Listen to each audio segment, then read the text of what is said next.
What's up guys, this is your breaking news stimulus check update and stimulus package update as Democrats in the House of Representatives are working away. Take a look. You guys, House passes a bill to cap the cost of insulin and the House passes Secure Act 2.0. Here's what that means for your retirement savings as they're working away, rolling out legislation trying to get things done in this midterm election year and get provisions on. Now, in addition to that, if you missed my last video, you might want to check it out as we heard from Speaker of the House, Nancy Pelosi, and she let us know that one of the provisions currently on the negotiating table that is being considered right now is gas stimulus checks. They said getting rid of the federal gas tax is not enough because it doesn't ensure that those who need the help the most get it, and that the oil companies, the gas companies might not bring those gas prices down. And the only way to make sure that consumers benefit from legislation is to send out direct assistance, direct payments right into the people in the form of gas stimulus checks, and it is being considered right now. But I'm going to get you caught up on the latest system, what's happening in the House, and Democrats are working away to push through legislation. Republicans are saying they need to put a stop to this. So let's go ahead and dive right in. Alright, so first I've linked a description below to this provision that was in the Build Back Better bill that is passed the House of Representatives. So Democrats are starting to take some of their economic agenda items and passing it through piece by piece, and we will see what other items might be coming up here. Now the article says House passes a bill to cap the cost of insulin. The House on Thursday passed legislation to cap the cost of insulin at $35 a month. A move that would significantly lower the price of the life-saving drug for more than 7 million diabetes patients, and the bill passed from mostly party lines at 232 to 193. Now, under the bill, Medicare beneficiaries could pay no more than $35 for each 30-day insulin prescription cost sharing for beneficiaries, and private plans could be limited to lesser of either $35 or 25% of the health plan's negotiated price for 30-day prescription. The insulin cap was originally part of the sweeping health reform and Democrats Build Back Better legislation, including limited Medicare drug negotiations. Now jumping down, it says far too many Americans are struggling to afford this drug, and it's time for Congress to say enough is enough. But while it would save consumers thousands of dollars at the pharmacy, the bill does not lower the overall price of insulin and does not solve the problem of skyrocketing drug prices. Instead, it will shift more of the cost onto insurers and employers. House Republicans latched onto that idea, accusing Democrats of socialist price controls that would allow pharmacy benefit managers to hide savings from patients.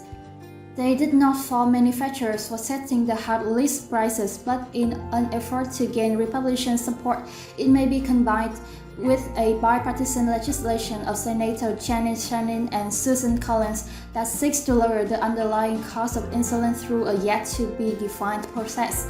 So they want to pass this through a regular means right now.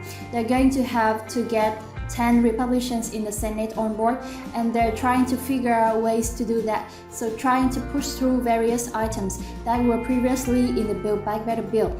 And in addition to that, link in the description below, House passes Secure Act 2.0, and it says the House of Representatives has passed a bill that would improve the retirement savings system for U.S. workers, moving it closer to becoming law. The Securing a Strong Retirement Act, H.R. 2954, also called the Secure Act 2.0, was approved on Tuesday with a bipartisan vote of 414 to 5 now. The legislation heads to the Senate. Now, some of the highlights of the bill is that this second Secure Act has a number of provisions that would benefit retirement savers and employers. It says one would require that employers to automatically enroll eligible workers in 201k plans at the rate of 3% of their salary, which could increase annually until employees are contributing about 10% of their pay. Employees could opt out or select a different contribution amount. Businesses with 10 or fewer employees or at least are less than 3 years old would be excluded from this mandate. Now, the plan could also make changes as to how much savers can contribute if they're near retirement, and retirees need to pull money from their accounts. Individuals ages 60 to 63 and 64 could make cash-up contribution of $10,000, which would be up from $6,500. It would also increase the starting age of retirement minimum distribution to 73 in 2022, 74 in 2029, and 75 in 2032, up from the current 72. So there you have it, you guys. A lot of legislation being proposed in the House pushing through. We're gonna see if it makes in the Senate, and I'll keep you up to date. But now let's take a look at the Republicans' response to everything going on and what they have to say, and let me know your thoughts in the comments down below. Do you agree that legislation getting pushed through is making inflation and these issues worse? Or do you feel like no, we need this assistance to help us get through at this time? 7 and 10 Americans just hold another poll or our nation's economy is quote, in worse shape, end quote. The worst inflation in 40 years is fleecing American consumers, from the gas pump to the grocery store. American workers are earning raises, but prices are climbing faster than they are paid. The Biden administration tried to pass the buck for this mess. American families aren't buying the spin for 1 second. The Biden administration began the week by proposing a budget that would skyrocket domestic discretionary spending on liberal wishlist items and smack the country with the biggest tax hikes in American history. Just last night, Democrats tried to ram through another radical nominees who would have only compounded the economic pain. President Biden's choices of David Will or Senate post at the Department of Labor was a naked attempt to achieve through bureaucracy what the far left cannot achieve through legislation. Also overnight, we learned President Biden is going to try to slap another band-aid on gas prices by draining more oil out of the strategic petroleum reserves. The reverse is supposed to exist for giant unforeseen crises, such as a war between great power is not there. The anti-energy politicians whose policies have raised gas prices can try to hide that from the public.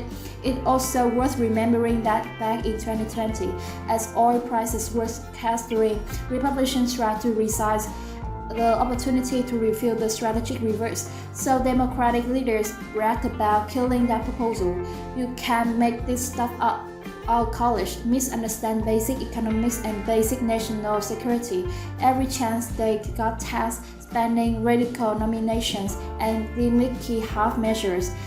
The American people already blaming the Democrats for the fix we're in, and every week our college seek the new ways to prove them. So there you have it, you guys. Let me know your thoughts in the comments down below. Now we're hearing there's other provisions that are also on the table for negotiations. And as always, you guys, thank you so much for joining me if you made it this far.